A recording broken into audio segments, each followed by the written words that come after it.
My name is Sue Lichtman. I came to Nolene to have a brain profile, and I found it really useful because a lot of the things that I had known about myself in my behavior were perfectly clear in the brain profile. There were things like from little things like nervous behaviors to talking with my hands and things like that.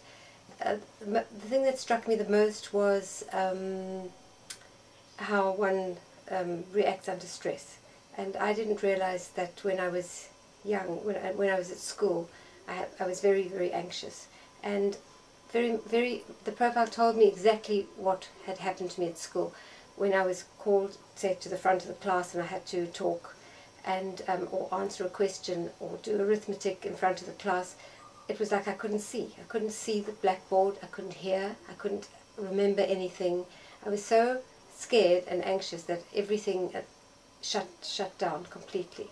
And my profile showed me that. And it just made me realize that had I been schooled in a different way and I'd been like to a school that was not so much in that kind of system where they would have understood that, or if it was a condition that was accepted as a medical condition or something, it would have been a whole lot easier. I could have learnt a lot more, and if I'd done it under less stressful conditions.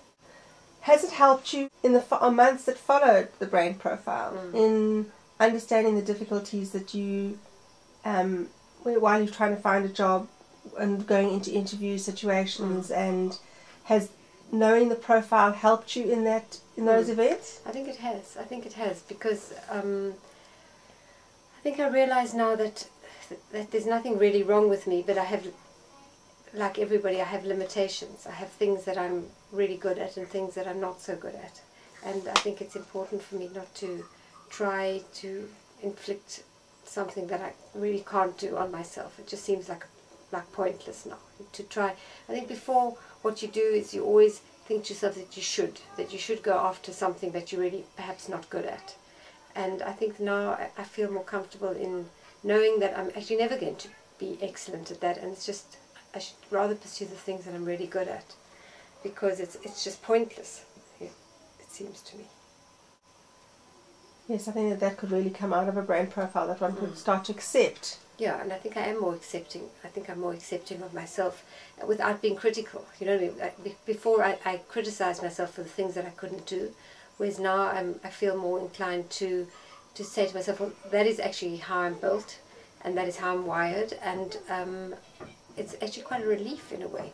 Because before I always thought, if I try harder, or maybe it's really good to push yourself through things that you're not good at. Whereas now I feel much more resigned to it. I feel like, okay, let me rather focus on the things that I'm really good at, and just like let go of this other stuff, because it's just, I think it's almost like a battle that you can't, I mean you can win, but the price that you have to pay is just too high, and it makes you unhappy. Can you see that the brain profiling would be valuable, or would have been valuable, had you been a child and the teacher knowing that this was your brain profile? Can you see that it would be valuable for children today to have their profiles understood? Oh, absolutely. I think that if I'd had a brain profile and I had been educated accordingly, it would have changed my life completely. I think that very often, if you are not the same as other kids, if you learn in a different way, or if you say don't have a really good memory, or things that I think at school is valued as being clever, but you can often fall behind and things like that. Whereas if you had been allowed to learn in the way that is much more natural to you, I think you would have come out, had a much nicer time, happier time, and come out with a better education at the end of it.